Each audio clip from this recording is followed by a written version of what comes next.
Hello friends, आज का result analysis मैं आपके साथ करूं तो आज के रिजल्ट एनालिसिस का नाम दूंगा बजट धमाका। जो कल हम बात कर रहे थे बैलेंस रिजल्ट की कि 7.5 लाख करोड़ का जो है एक कैपिटल एक्सपेंडिचर जो है सरकार करेगी, वो आज जो है दिन भर छाया रहा। और बाजार ने दोनों सेक्टर के अंदर, दोनों यानी कि जो निफ्टी और बैंक निफ्टी दोनों में मैं बात करूंगा कि दोनों में जो रेजिस्टेंस लेवल थे उसके ऊपर ही बाजार खुले। यानी कि शाम से ही, यानी कि जब कल बाजार बंद हुए थे तो सिंगापुर निफ्टी जो है 100 पॉइंट्स के लीड लेता हुआ नजर आया और रात भर और सुबह तक जो है वो लीड बढ़ती रही। और कुल मिलाकर ये जो एक रेजिस्टेंस लेवल था, क्योंकि जो हम बात कर रहे थे निफ्टी में कि 17,600, देखिएगा यहाँ पर मैंने आपके साथ बात की थी और ये 17,600 17,600 ये बात मैंने की थी। पिछली बार की भी बड़ी कैंडल जो थी वो आप देखिएगा 17,600 के बाद ही बनी थी। अब उसके बाद जो है ये गैप अप ओपनिंग जो आज हुई और उसके बाद जो है बाजार वहीं पर सस्टेन करता रहा। वॉल्यूम्स भी अच्छे थे आज बाजार के अंदर और नॉर्मल वॉल्यूम से थोड़े से ज़्यादा ही वॉल्यूम के साथ काम कर रहा था बाजार।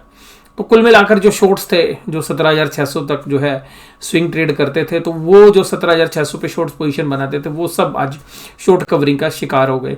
लेकिन फिर भी आज मुझे एक चीज़ जो है बड़ी थोड़ी सी अजीब लगी, वो लगी निफ्टी के अंदर जो फ्यूचर्स थे उसमें जो प्रीमियम जो चला करते थे 30-35 पॉइंट का, वो प्रीमियम आज गायब था। तो आज बिल्कुल नेक टू नेक जो है कैश प्राइस और फ्यूचर प्राइस चल रहे थे। तो जिसको देख के ऐसा लगता है कि किसी बड़े प्लेयर ने जो है कुछ शॉर्ट्स पोजीशंस जो है बिल्डअप की हैं निफ्टी के अंदर, क्योंकि जब इस तरीके की शॉर्ट कवरिंग आती है तो जनरली वो थोड़ा सा प्रीमियम बढ़ जाता है। तो वो प्रीमियम नहीं था, जो प्रीमियम मिसिंग था। लेकिन फिर भी बाजार के अंदर देखिएगा अब ये एक बेस लाइन बन गया है। जब तक 17,600 के ऊपर बाजार है, आप भी ध्यान रखिएगा, जब तक 17,600 के ऊपर बाजार है ये अब एक लक्ष्मण रेखा है। जब तक 17,600 से बाजार ऊपर है तब तक बाजार में तेजी के आसार रहेंगे। 17,600 के नीचे बाजार 1 घंटे 1.5 घंटे काम करता है, कम से कम 15 मिनट तो कम से कम काम करना चाहिए और वहां से फिर पुल बैक नहीं आता है, तभी बाजार 17,600 के नीचे बंदा होगा या गैप डाउन होकर बाजार आधा घंटा जो है 17,600 के नीचे रहे, तब बात करते हैं। अदरवाइज 17,600 एक बेंचमार्क बन गया है निफ्टी के लिए, क्योंकि ये जो लेवल्स हैं ये बहुत बार टेस्ट हुए हैं। देखिएगा यहाँ पर भी जब बड़ी कैंडल बनी थी तो 17,600 का दायरा था, उसके बाद दोबारा रेजिस्टेंस मिला तो 17,600 था। तीसरी बार जब बाजार ने तोड़ा था तो बड़ी कैंडल के साथ तोड़ा था 17,600। जब बाजार गिरा था तो 17,600 के ऊपर बड़ी कैंडल थी। इस बार 17,600 को गैप डाउन तोड़ा है। तो कुल मिलाकर 17,600 एक बहुत ही मेजर बेंचमार्क लगा लीजिए आप कि जिसके ऊपर बाजार बुलिश है। 17,600 जब बाजार तोड़ेगा तो हो सकता है कि आपको नीचे के दायरे भी मिल सकते हैं। और मैं आपको बस यही बोलूँगा कि जब तक 17,600 से ऊपर है बाजार, तब तक देखिएगा बुलिश सेंटीमेंट निफ्टी में तो कम से कम रहने वाला है। और आज देखिएगा 200 रनों की पारी खेली और दिन के हाईएस्ट पॉइंट के आसपास ही जो है बाजार बंद हुए और दिन में एक बार भी जो है सांस नहीं लेने दिया बियर्स को। एक बार थोड़ी देर के लिए 11:15 बजे के आसपास बाजार थोड़े से ढीले हुए थे, लेकिन दिन भर जो है आज बुलिश सेंटीमेंट के साथ ही बाजार काम करते रहे। और आज देखिएगा तेजी कहाँ थी, आज थी तेजी एचडीएफसी बैंक में बहुत दिनों के बाद। 1520 की एक रेजिस्टेंस थी, उसको तोड़ के भी जो ऊपर चला गया। उसके बाद आप देखिएगा दूसरी तेजी कहाँ थी, दूसरी थी इंडसइंड बैंक में। हालांकि उसका वेट नहीं है, हालांकि वो करीबन 6% के आसपास चला है, लेकिन उसका वेट नहीं है निफ्टी के अंदर इतना, तो इसलिए वो स्क्रीन पर आपको नजर नहीं आ रहा। फिर देखिएगा बजाज फाइनेंस, ऐसा लग रहा था जैसे एफआईआईज दोबारा से लौटाएं, लेकिन एफआईआईज की नेट सेलिंग है कैश में फिर भी वे, क्योंकि एफआईआईज वाले शेयर्स जो हैं चलते हुए नजर आए। एचडीएफसी के रिजल्ट्स जो है अच्छे थे, तो हालांकि वो रिजल्ट कल पेश किए गए थे। तो एचडीएफसी लिमिटेड में भी देखिएगा अच्छा पॉजिटिव रुझान था। फिर टीसीएस, और टीसीएस में तो देखिएगा बायबैक वाली अपॉर्चुनिटी अभी भी है। तो कुल मिलाकर टीसीएस अभी भी एक वैल्यूबल जो है बाय लोगों को लगता है, क्योंकि 4500 का बायबैक प्राइस है। तो देखिएगा इसमें दोबारा से पॉजिटिव रुझान जो है देखने के लिए मिला। Nestle, Tech Mahindra, Larsen, UltraTech और ब्रिटेनिया में कमजोरी थी। टेक महिंद्रा के जो ग्रोथ नंबर्स थे वो थोड़े से कमजोर थे, जिसकी वजह से आपको कमजोरी देखने के लिए मिली। एडवांस डिक्लाइन रेशियो देखिएगा चांद पे थे और आज जमीन पे आए ही नहीं, जमीन में क्या हवा में भी नहीं आए, आज तो ऊपर ही ऊपर था बाजार। और आज बजट इम्पैक्ट था, तो बजट का धमाका था आज। और बाकी देखिएगा, मैंने आपको बोला तकरीबन 6% के आसपास की तेजी थी इंडसइंड बैंक में, क्योंकि मैंने 981 का भी जो है 980 का प्राइस देखा था तो 6% था, हालांकि फाइनल क्लोजिंग 975 पे। Bajaj Finserv, Excel Tech, Bajaj Finance, HDFC, यानी कि सारे तेजी में थे, और कमजोरी वाले तो शेयर ही 2-4 है, तो टेक महिंद्रा, अल्ट्राटेक, नेस्ले। और बैंक निफ्टी के अंदर भी देखिएगा, बैंक निफ्टी में सबसे खास बात क्या, बैंक निफ्टी में एक अहम लेवल था 38,800, जैसे वहाँ पे 17,600 था, यहाँ पे 38,800, ये जो लेवल्स था हम इसको क्लोजली देख रहे थे, मल्टीपल टाइम्स इसमें जो है रेजिस्टेंस फेस हो रहा था, और बाजार ने इसमें भी वही किया, 38,800 के ऊपर ही बाजार को खोला, तो 841, और देखिएगा 841 के बाद एक झटके में ये प्राइस हमें दिखा भी नहीं कि 39,386 कब आया, बस खुलते के साथ बाजार ऊपर की तरफ चलते हुए नजर आया, और थोड़े ही चंद सेकंड्स के अंदर ही बाजार 39 को क्रॉस कर गया, और पूरे दिन बाजार फिर 39 के ऊपर ही काम करता रहा। तो कुल मिलाकर जो है निफ्टी ने, देखिएगा कुल मिलाकर आप देखेंगे यहाँ पर निफ्टी के अगर ये लेवल्स देखेंगे आप, तो 1 2 3 4 5 6 दिन के अंदर तकरीबन 2800 पॉइंट बैंक निफ्टी चला है, और तकरीबन 900 पॉइंट के आसपास निफ्टी चला है 6 दिनों के अंदर। तो ये जो तेजी हुई है, तो ये थोड़ा सा अलर्टनेस भी जो है यहाँ पे रहनी चाहिए, और यहाँ पर भी देखिएगा, मैं ये कहता हूँ कि जब तक 38,800 है उसके ऊपर ही बाजार रहेगा। 38,800 जो है एक मेजर जो है मंदी करने वाले जो है कंट्रोल कर लेंगे बाजार को, अगर 38,800 के नीचे बाजार आ गया, क्योंकि पिछली बार भी जब स्विंग हुआ था तो वो 38,800 के आसपास से हुआ था। कल भी देखिएगा बजट में 38,800 तक ही बाजार टच कर वहीं से बाउंस हो गया, वापिस हो गया था, तो आज देखिएगा बाजार खोला ही ऊपर, कल 38,800 को टच किया था बाजार ने, लेकिन सस्टेन नहीं कर पाया, वहाँ से सेलिंग आ गई। तो कल का जो कंसोलिडेशन था या प्री बजट का जो कंसोलिडेशन था उसका जो है नज़ारा आज आपको देखने के लिए मिला। हालांकि अब थोड़ा सा रिस्क देखिएगा, बुलिशनेस साइड पे ज़्यादा है, लेकिन ट्रेडर्स के एंगल से मैं बात कर रहा हूँ कि ट्रेडर्स के लिए तो अब जो है तेज़ी का माहौल है, और जो फंडामेंटल्स इन्वेस्टर्स है मुझे उनको लगता है कि शायद अभी वेट एंड वॉच जो है ज़्यादा किफ़ायत रहेगा, क्योंकि आज ब्रेंट क्रूड जो है $90 के ऊपर ट्रेड कर रहा था जब मैं वीडियो रिकॉर्ड करना जब मैंने शुरू किया तब, तो ये थोड़ा सा जो है हमें चिंता का विषय लगता है। इन्फ्लेशनरी प्रेशर भी हो सकता है, बॉन्ड यील्ड जो है इंडिया की भी जो है 2 ईयर की बॉन्ड यील्ड है वो भी तकरीबन 15 पैसे आज बढ़ गई, और कुल मिलाकर अभी हम जो है वेट एंड वॉच की स्थिति में, जो कंपनीज के रिजल्ट हैं उनमें भी मार्जिन प्रेशर जो है देखने के लिए मिल रहा है। हालांकि आईटी के अंदर ज़्यादा कोई इंटरेस्ट का कुछ ज़्यादा इम्पैक्ट होना नहीं है, आईटी फार्मा के अंदर तो डिफेंसिव जो है उसके अंदर अगर हम देखें तो फार्मा चला नहीं है और वो अपनी लोअर वैल्यूएशंस पर काम कर रहे हैं, तो शायद हो सकता है कि अभी बाजार के अंदर कुछ जो एग्रेसिव सेक्टर्स हैं वो आपको अभी तो नहीं, लेकिन बजट का भी तो माहौल है, 2 दिन बाद, 4 दिन बाद, 5 दिन बाद जो है बाजार जो है उन रिजल्ट्स को जो है डिस्काउंट करता हुआ नज़र आ सकता है, क्योंकि जब ऊपर की तरफ बाजार जाता है तो थोड़े से वैल्यूएशन स्ट्रेच हो जाते हैं। तो जो रिजल्ट अभी पिछले महीनों के दौरान आए हैं उसके अकॉर्डिंगली शायद बजट सभी के शेयर प्राइस आने वाले इस महीने के अंदर जैसे रिजल्ट सीजन खत्म होगा तो एडजस्ट करने की कोशिश करेगा। और फिर भी देखिएगा यूएस के अंदर भी बहुत अच्छी कमजोरी हुई थी और वहाँ से जबरदस्त पुल बैक हुआ, तो उसका फ़ायदा भी हमें मिल रहा है, क्योंकि अगर यूएस के बाजार चलते तो हम भी चलते हैं, और जब यूएस के बाजार गिर रहे थे तो हम भी रिएक्ट कर रहे थे उनके साथ। तो कुल मिला के वहाँ पर भी एक अच्छी पुल बैक हुई है, तो अगर वहाँ पर भी आपको एक बार नज़र रखनी पड़ेगी।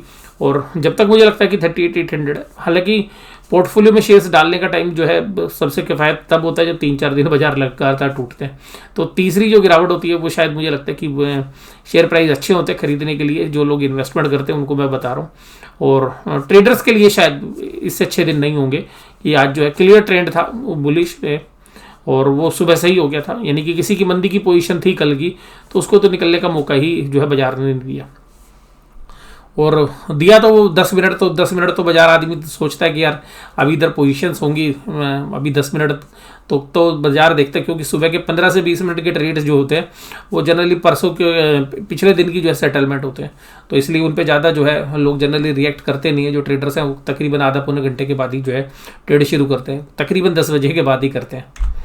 और कंट्रीब्यूशन अगर आप देखेंगे तो आज सबका कंट्रीब्यूशन था, तो HDFC बैंक के अंदर तेजी थी, Kotak Mahindra, axis bank, SBI और इंडसइंड बैंक सब तेज थे, पूरे के पूरे 12 के 12 शेयर्स। और आज AU स्मॉल फाइनेंस बैंक ने तो अपना 52 वीक हाई भी लगाया है। उसके बाद अच्छा एक वॉल्यूम की बात करते हैं, तो देखिएगा वॉल्यूम आज इंडसइंड बैंक में करीबन 3.5 गुना वॉल्यूम थे, उसके बाद कोटक महिंद्रा बैंक में अपने नॉर्मल वॉल्यूम्स थे, मैं ये तो नहीं कहूँगा एवरेज वॉल्यूम से ज़्यादा थे, पर इसमें भी अच्छी तेज़ी थी। उसके बाद एक्सिस बैंक के अंदर आप देखेंगे तो नॉर्मल वॉल्यूम थे। आज ICICI बैंक शायद थोड़ा सा मंदा था, हो सकता है कल इसकी बारी आ जाए। जनरली जो शेयर्स बैंक निफ्टी को 1 या 2 शेयर्स जो मंदे रहते हैं उनको मैनेज करने के लिए अगले दिन के लिए जो है रखते हैं बुल्स। और इसी तरीके से हो सकता है कि SBI जो आज मंदा था आप दिन में आधे टाइम तक, तो फिर देखिएगा बाद की जो लीड है वो SBI के दम पे ही हुई। तकरीबन 60-70 पॉइंट की जो तेजी है वो SBI के दम पे हुई, क्योंकि SBI माइनस में चला गया। तो देखिएगा 98 पॉइंट की तेजी जो है SBI के दम पे है, क्योंकि SBI दिन में ज़्यादातर समय जो है माइनस में काम कर रहा था, यानी कि कभी माइनस कभी प्लस। तो अगर कैश मार्केट की बात करें तो देखिएगा 183 पॉइंट की आज 183 करोड़ की सेलिंग आज भी की है।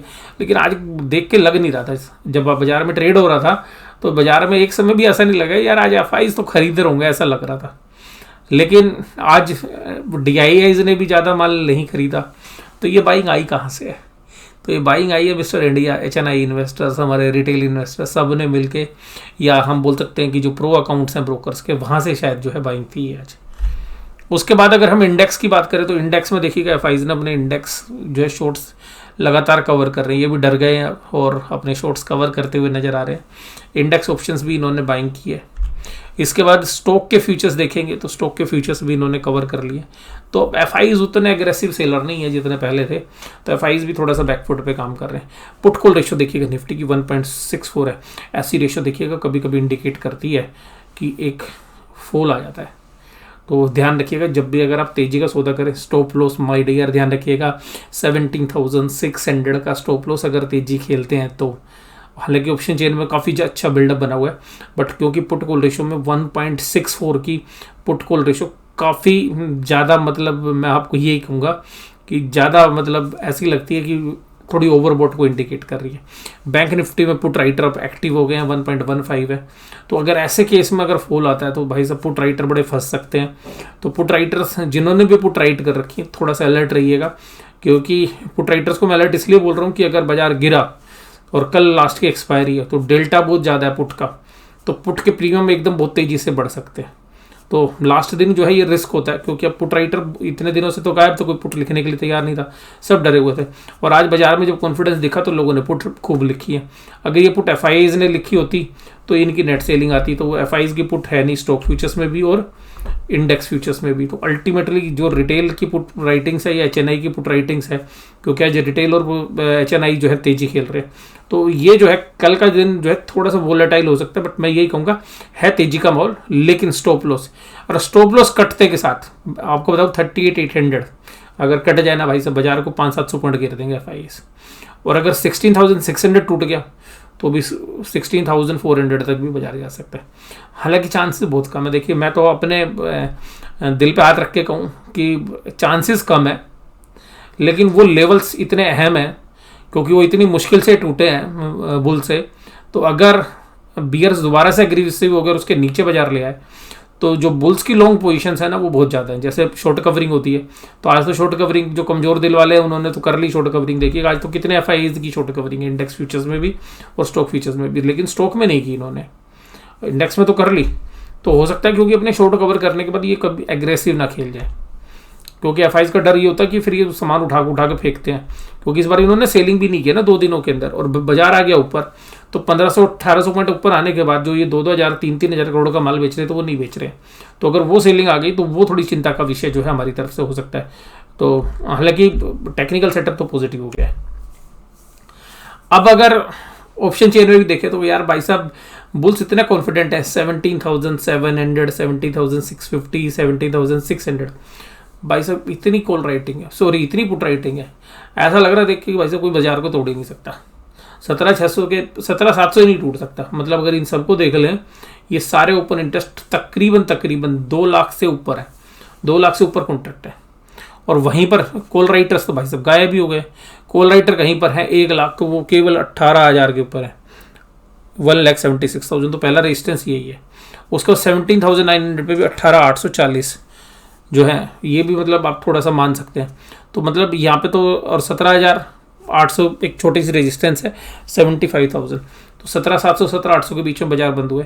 हालांकि यहाँ पे ऑप्शन अब ठीक है, तो थोड़ा सा देखिएगा रेजिस्टेंस के आसपास भी है, बट 17,600 के बाद मुझे लगता है जब तक 17,600 होल्ड कर रहा है बाजार तब तक नहीं है चिंता। 17,600 टूटा तो भाई साहब ट्रेडर्स को अपनी पोजीशन काटनी पड़ेगी, मुझे ऐसा लगता है। और यहाँ पर देखिएगा 38,800, हालांकि ओपन इंटरेस्ट में ज़्यादा नहीं है, ओपन इंटरेस्ट में 39,000 के ऊपर ही है, 76,000 कॉन्ट्रैक्ट आज ऐड हुए हैं, यानी कि जबरदस्त पुट राइटिंग हुई है भाई साहब। सब कह रहे हैं तेजी होएगी तेजी होएगी, और मंदी करने वालों ने भाई साहब अपनी कॉल राइटिंग हटा ली। कॉल राइटिंग आज कॉल अनवाइंडिंग हो गई, देखिए कि 39,500 पे जो मेजर रेजिस्टेंस है वहाँ से भी कॉल अनवाइंडिंग होगी, हालांकि 72,000 कॉन्ट्रैक्ट्स अभी भी हैं। और कुल मिलाकर ये देखिएगा सारी कॉल अनवाइंडिंग हो गई। तो कॉल जो अनवाइंड हुई है पीछे के नीचे की सारी लेवल्स की, तो वो तो सब देखिएगा डरा दी हैं बाजार ने। तो बट ये कभी कभी ऐसा भी होता है कि जब सब लोगों की पोजीशन ख़त्म हो जाती है तो जो बड़े प्लेयर्स हैं वो इस बात को समझते हैं कि जहाँ लोगों से पुट लिखवा लो और बाजार को नीचे तोड़ दो। तो क्योंकि ये जो आज 90 रुपये में जिन्होंने पुट बेची है 90, 100, 200 रुपये में, ये जो बाजार के बड़े प्लेयर्स हैं ये क्या करते, खोलते ही 39,000 के नीचे और ये तुरंत 200 रुपये की हो जाती है और उसको निकलने का मौका नहीं देते, जैसे आज कॉल वालों को नहीं दिया। तो बाजार है, और बाजार में तो देखिएगा बड़े प्लेयर्स आपस में एक दूसरे के लिए शह मात का गेम खेलते हैं। और अभी तो पिछले 10-15 दिन से तो जो वोलेटिलिटी बाजार में रही है, और आप जानते हैं कि प्रीमियम भी कितने थे बजट के आसपास, तो करीबन डबल ट्रिपल जो है प्रीमियम थे। तो कुल मिला के कम्फर्ट तो दे दिया, बट फिर भी जो है मुझे, क्योंकि लास्ट दिन एक्सपायरी का, तो यहाँ पे थोड़ा सा क्रूशियल रहता है। और बाजार लगातार 3-4-5 दिन से लगातार खरीदारी है, तो बाजार ओवरबोट सिचुएशन में है। टेक्निकल सेटअप पॉजिटिव है, ओवरबोट में सबके पास माल है। तो अगर सेलर एग्रेसिव हो गया, मुझे हालांकि एफआईआई से डर, अगर एफआईआईज एग्रेसिव हो गए, क्योंकि डीआईआईज भी अब माल खरीद नहीं रहे उस लेवल पे, तो एचएनआई या रिटेल इन्वेस्टर्स के पास माल है। अगर ये रिटेल इन्वेस्टर्स एचएनआई इन्वेस्टर्स को कैसे फंसाया जा सकता है, बस यही है कि इन टेक्निकल सपोर्ट लेवल के नीचे बाजार चला गया, तो ये जो आज क्योंकि लास्ट दिन है और पुट के प्रीमियम है बहुत थोड़े थोड़े, नीचे बाजार गिर गया, तो मिले तो 90 रुपये हैं और खोने को भाई साहब बाजार ही खोल दिया 500 पॉइंट नीचे, तो एकदम सीधे 100 रुपये के 200-300 रुपये देने पड़ जाते हैं। तो हालांकि ऑप्शंस के जो राइटर्स हैं, जब 1,000 रुपये की कोई चीज़ बेच रहे हैं, 700-800 रुपये की बेच रहे हैं, तो फिर तो बात लगती है हमें, क्योंकि बाजार चला है। तो देखिएगा ये आज सारा प्रॉफिट है तेजी करने वालों का। तो अगर ये बाजार उल्टा हो गया तो फिर ये सारे प्रीमियम कल उल्टे हो जाएंगे। तो ये जो है, मुझे तो पर्सनली ऐसा लगता है कि ऐसे दिन में जो है, जो थर्सडे का दिन है, जो इस तरीके की वोलेटिलिटी के संकेत आपको लगते हैं, और जो प्रीमियम है, तो वो शायद इस हफ्ते की एक्सपायरी में काम ना करके अगले हफ्ते की एक्सपायरी में जो है शायद ज़्यादा ट्रेडर्स काम करना पसंद करेंगे। बट इसमें ये क्या है कि हाई रिस्क है और पैसे भी तुरंत होते हैं। कल अगर 39,000 के ऊपर बाजार टिक गया तो आपको 90 रुपये तो आपके आ ही गए। तो ये भी रहता है, क्योंकि बहुत सारी ऑप्शंस कल आप देखोगे सारी जीरो हो जानी है। एक साइड की तो जो है 10-15 सीरीज जो है, जो सीरीज के अंदर 10-15 जो लाइंस हैं वो तो जीरो ही होनी है। तो अल्टीमेटली जो बायर का पैसा है एक साइड का तो जीरो होगा ही। तो वो देखते हैं कि कल किस तरीके का होगा। बट फिर भी जो है मुझे पर्सनली ऐसा लगता है कि भाई साहब बड़ा रिस्की है, क्योंकि अभी अगर शॉर्ट साइड में क्यों रिस्की है, लॉन्ग साइड में तो चलो रिस्क कम है। मान लो अगर कॉल बेच भी ली तो ज़्यादा रिस्क क्या है, कॉल बेचने में रिस्क इसलिए नहीं है कि चलो बाजार 4-5 दिन चला जाएगा, 200-300 रुपये चले जाएंगे और स्टॉप लॉस लगा के। बट इसमें यह है कि अगर ये टूटा और स्टॉप लॉस नहीं लगाया तो डाउनफॉल क्या होता है, बड़ी फास्ट होते हैं। तेजी जो होती है वो आज तो गैप डाउन थी 400-500 पॉइंट, तो गैप डाउन ही था, तो चला तो 400 पॉइंट ही है बाजार। तो मैं भाई ट्रेडर्स को केवल यही कहूँगा कि मतलब अलर्ट रहने का समय होता है, और लास्ट दिन जब ऑप्शन सेल करें तो ये ध्यान रखिएगा आपके पास रिस्क रिवार्ड कितना है, आप कितना ले रहे हो और कितना मिलेगा, जा सकता है आपके पास से। तो आज का ये एनालिसिस आपको कैसा लगा जरूर से जरूर मुझे कमेंट बॉक्स में बताइएगा। वीडियो देखने के लिए धन्यवाद, थैंक यू वेरी मच।